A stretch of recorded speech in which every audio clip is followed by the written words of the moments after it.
Say, man, Rooga, DEVO, and Fatty pulled up the no jumper to holler at Adam22, right? And everything was smooth for a little piece. But after they got about 20 minutes in, it went left.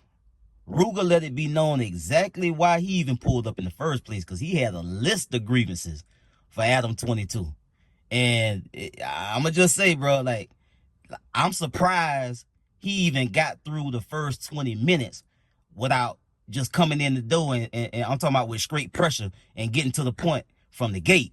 But he lasted about 20 minutes before he really got to why he was even there in the first place. And I'm going to break this part of the interview down and tell y'all what I seen. Let's get to the content. This was the thing, though. It's like, even after the interview, I talked to you. I'm like, I don't know. I just want to see the interview before I come out. You know what I'm saying? To see it. You know what I'm saying? Just because I ain't got time to be stirring all goofy shit up. I ain't got time for that. But you, literally, any other time I DM you, you hit me back. But this particular time when I'm DMing you, telling you, like, send me the video, the clip, you're not hitting me back. Now you drop it. And you knew I talked to you and you agreed upon this. As a man, when you tell somebody I'm gonna do this, you gotta stand on it. Where I'm from.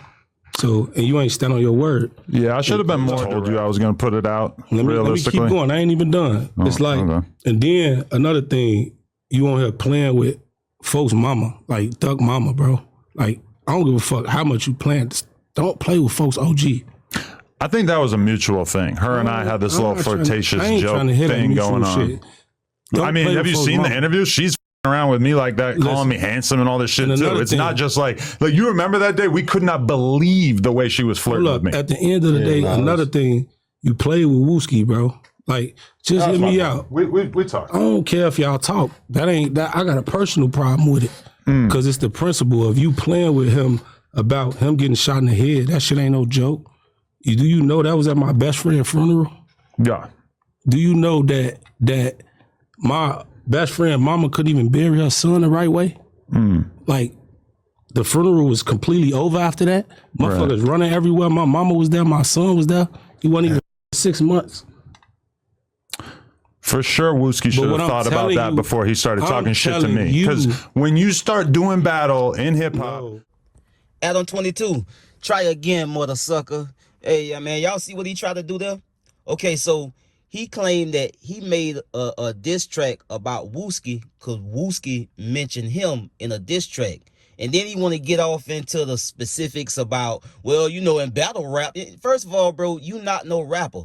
But see, this is what he did, though. He really wanted to try to get off and say everything he wanted to say about Wooski and about whatever in his little diss track. I ain't heard it and it ain't worth me listening to. But this is what he tried to do. He tried to pass off really getting off on Wooski and saying everything he really wanted to say anyway, but passing it off as a diss record. Nice try, but not good enough, my boy. You went on an interview with Cairo and brought up Wooski. Right, in a very light way, like barely. The idea that deserved the reaction that he then gave me is fucking insane. You basically recited lyrics that you knew was really serious, bro, that like behind the situation. I think you're taking different situations and combining them together, though. Because that was all about Sean Cotton saying that he didn't think Cairo had Wooski vibes. Listen, when you do that, you place yourself in street shit. Right. It get real after that. Okay. Like for real, gang. Like on some real shit. Like if I would have came here right now with 4 pairs of boxing gloves and set the business on the table right now, like, come fight me right now. Let's go fight. Would you? No, that shit's goofy as fuck. Exactly. That's what I'm telling you. I would have looked at you like you were doing some stupid ass clout shit if you did something like that, for sure. It wouldn't be no clout shit because you ain't gonna post it anyway. But this is what I'm telling you. At the end of the day, if I ask you that type of shit, you ain't really willing to even just fight, don't stop egging it on, gang. Like if you ain't literally just willing to fight. Why do you think that? Why do I need to be on board with fighting? Like I've never said I was a boxer. Why do I need to be a boxer all of a sudden? When you got on that internet and you said Rooga a bitch, acting like a bitch, them fighting words to me. We don't play about that shit. Now I could come in here and really get on bullshit. You see what I'm saying? So that's where it started to turn up for sure, because this why Rooga got pressure for Adam22. Number one, the man asked you not to put out no mess-ass interview talking about what's going on in the city, who got issues, who got problems, because the man told you point blank before the interview came out, before you put it out, he told you he ain't want you to do all that because he ain't trying to have nothing stirred up in his town where he got to live at, where he got to be able to move around. He ain't want that to come out in the interview and cause problems. And he tried to get with Adam22 before the interview came out, and Adam22 wasn't answering the phone because he ain't wanted him to kind of edit the content. You know, that's what Adam22 do. This is why, you know, folk call him a nigga needle, because you use people from the culture to get these type of reactions. And to go even further, everything spill over outside of your podcast, Mr. Adam22. What go on at a podcast don't stay at a podcast. This ain't Vegas, partner. Niggas say things in podcasts that cause real pressure where they live at with ops or whoever. And then Rooga had an issue with the way he flirted, and in Rooga's mind, it was disrespectful how he was kicking it with LBG-Duck mama. And his defense was, well, you know, she was flirting with me. And Rooga that nigga wasn't going for none of that, point blank. Like, even if she was flirting with you, it still could have been some type of decorum where you have some type of respect. You dig what I'm saying? Because it could be more than him that feel like that about how Adam22 was acting toward LBG-Duck mama. And also, he had pressure for Adam22 making jokes about Wooski getting shot in the head. Not to mention how personal he took that, because Wooski got shot in the head at a funeral that was attended by Rooga, his mama, and his little baby son.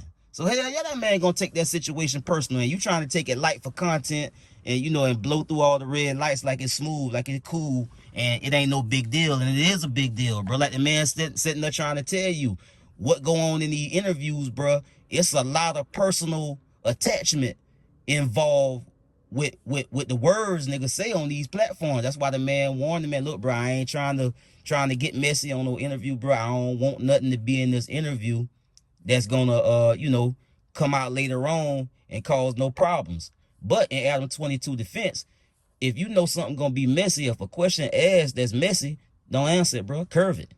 You know what I mean? Just stay out the way. And then Adam22 try to bring Sean Cotton in it from Say Cheese TV and try to piggyback off something Sean Cotton said on Say Cheese TV, as if, you know, first of all, Sean Cotton is a black man from this community. You can't piggyback off something as a white man and try to, you know, and try to use that for your, well, Sean Cotton said this and that. Bro, you can't take what Sean Cotton said and try to use it and piggyback off it and try to, you know, turn it into something else. Nah, that ain't how that goes. So this way it really turn up, and Rooga just take it to, you know, he just switch gears all the way to goddamn high gear, and this way it really go left. Let's get to the content. Just say you scared. Do it. I'm not a fighter. So if he do this, just say you scared. There's a reason I move around the way that I do. It's because I don't want someone like you to try to think that you can bully me. If you said the reason why you move, because you don't want to fuck you up, right? Well, of course. So why the fuck is you doing the shit you doing? Because the shit talking to people on the internet that'll get you fucked up though. You contradicting yourself. All the threats in the world don't mean shit to me. You got to do it. You contradicting yourself. You got to do it. Bro, you not like on some real shit. You know where I'm at every day doing content. I just asked you, would you fight me in gloves? And again, no. You coming up with an arbitrary way for us to prove our manhood doesn't interest me. Like for real. We can talk on a podcast. You have to express yourself with words. I ain't going to embarrass you. I ain't even going to embarrass myself on this podcast and bust off your ass. Cause I can. That for sure would be that would embarrass you. This is the whole you would get my embarrassed. Whole left hand around and do some shit to you, boy. I don't even know why you think you could come on my podcast and talk shit to me like this when you're obviously not going to do shit. Yeah. Listen, you're gonna have to leave if you want to keep talking tough, because nobody is interested in hearing you talk shit like that. He want a motherfucker to leave because he's scared. You gotta do something if you want me to take you serious. Let's bring it back in a little bit. Let me talk to you. All right, for sure. You're gonna have to be polite if you want to stay on this podcast. Listen, Cause we I don't talk. give a fuck Hold about on. this Nah, podcast. hold on. Then why'd you beg to come on here? To be honest, I really wanted to come here and beat your ass. Yeah, but you're not. You want to go box? Let's go get y'all face. Man, Again, we ain't I doing don't all that, want to bro. box. I listen. Off my word. Cause listen, hold on. I can have you removed right now. Do you want to go? I know. You want to go wait outside? Listen, But my son, listen to me. Me and you If chop it have up, me bro. removed, Like, off gang, the strength I'm of. gonna leave out this bitch like a man. That's what cool. I'm gonna do. Right. Or you can That ain't sit gonna here and move talk me. like a man. You got the police in here. How's it a police? That ain't gonna move me. It's cool. I just don't know why you're so convinced that this is a good place for you to talk like you're tough. Right. I'm not talking I'm like not a I'm tough. boxer. I've made that extremely clear. Stop talking. I'm a podcaster. Why the would I stop talking? Stop talking. That's your problem. Why would I stop talking when I'm a podcaster? Most you gonna do is hit the table. Come on, man. You would hit the table. But all you're doing is sitting here yapping. Hey, so look, we talked it up. We said that everything was cool. Yeah. Hey, why you coming I on this seen type the of energy, text. though? Yeah, you try to do the old switcheroo. Who want to act tough as soon as I get on the podcast? Oh, I can handle my own business as well. Don't worry. Come on. Yeah. I don't handle it by doing boxing matches with cavemen who want to act tough instead of doing a podcast. Now you racist. I'm not a boxer. Now it's racistness coming out. And now you're going to play the race you card. Talking about cavemen. You racist, man. I'm describing your brain. You weird. Not your race. You weird. I'm going to ask you to leave. That's cool. I'll leave. But I'm telling you, you a bitch. I don't care. And your ass a handsome guy. You handsome guy. nigga. Come on. Sure. I'm gonna get up out of here. Don't touch me though. But listen, you're gonna have to go. Handsome guy. You're gonna have to go. I bet you y'all he delete this out. I bet you he delete this out the interview. You're gonna have to go. Be handsome guy. Capable of acting like a handsome guy. Glass up. You can't act like handsome guy. behave like a grown up. Handsome shit. Behave like a grown up, Rooga. Come on. Get the out. Touch you. Get out of here. You scared. You're fired. Who's a handsome guy. Your ass up. Handsome guy. Your ass up. Handsome guy. Come on, dog. Handsome guy. There you go. Get the You got a soft ass security. okay. On my son. That's crazy. Come He's soft as hell. Get out of here. We can run the fade. We can run the fade. Don't do that. Don't do that. Hey, look, come on, y'all. No. Everybody chill out. Put your gun down. We can run the fade. Come on, my son. Put the gun down. We can run the fade. So in my view, that's really why Rooga was there. That's why he was there, because he had some shit on his mind and he wanted to get it off his chest. He couldn't wait to get that off his mind, bro, because you could tell that was bothering him, bro, because when he got there, he stayed there until he was out of there. You dig what I'm saying? And then Adam22, he got Remo sitting up there like, what the hell Remo gonna do? Adam22 always trying to have him a black surrogate on his side. He always try to make sure he got a for sure ally in here when he do these podcasts, because he know, like, look, I know I'm a white man, I'm speaking about the black culture, I gotta have an ally. He got Remo in there like, what the hell Remo gonna do? Remo sitting over there just letting it go down for real. And then Adam22, he beating on the table and trying to provoke a nigga. The man just talking smooth and calm and just laying out the details, bro. These facts, bro. You talking about stuff, bro, that niggas take personal, bro. And it ain't no I just come to your podcast and let that shit slide, because on the real, let's keep it a brick. I don't give a damn where I go. If somebody got some pressure or got some smoke or about anything personal to me, oh, that shit gonna get addressed, point blank, period. I don't give a damn if you invited me, paid me. I don't give a damn. But it's also a way to express how you feel about something too. He ain't had to kick it up all the way to the high gear, and take it the way he took it at. But you also can't tell a nigga how to respond to something somebody done did or something somebody done said. You got a right to have your opinion and say whatever the hell you want. But you can't control the narrative or the response to how somebody reacts to something you said or something you did. And then Adam22 trying to play tough for the single fact that he got an armed security guard in there. That's where all that was. Come on, man. You ain't like that, bro. And you trying to provoke a nigga to put hands on you, because you probably will sue. You probably would love to see this black security guy plug this other brother at your spot, and that's content. You dig what I'm saying? Everything is content with some folk, bro. And so he trying to act like he tough. He trying to play it tough. And, well, if you ain't tough, if you ain't never you ain't never put yourself out there to be tough, why you acting tough now? You trying to provoke a nigga that's acting tough. You dig what I'm saying? So that's what it is. This man, this why I'm saying, bro, like some of these folks, they want to tap into the culture because it's good content and it's a money machine for them. But at the same time, at the end of the day, when it all boils down, these folks do not understand us at all. This just good for business. That's it. Because he start Adam22, the more frightened he got, the more he starts showing his true colors. All that getting loud and beating on the table, that's to alert the security, which they probably standing right there anyway. But he was beating, trying to get that. He was trying to get Buddy attention to get Buddy back in there. And so it's like Adam22, he one of these people, bro, that's got this mystique, like he cool, like he get down with the culture, but really it's about business, bro. It's about business. It's about content. That's why everything he do at No Jumper it involve our culture. And even if he got a guest that's not from the culture, some kind of way, some of the content end up being about the culture. You dig what I'm saying? And like I said, the more scared he got of Rooga getting pissed off and the temperature getting hot enough, he started showing his true colors. He called the man a caveman. Something, you know, Rooga pointed it out to be racist toward him. That's how he felt. And also, he tried to say, you trying to play the race card. I thought it was very interesting that he called the man a caveman, said it wasn't about racism, but ended up quoting something that Donald Trump quotes by saying, "You're fired." I don't know if y'all picked up on that, but I did.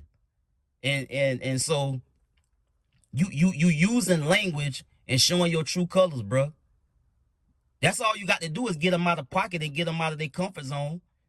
They gonna go to the default setting and lean on his whiteness. Cause he started acting like a real white boy, talking about snowboarding and all type of nigga. This ain't got nothing to do with no damn snowboarding. I asked your ass to box. You in here trying to provoke me. Let's put some gloves on. Let's box.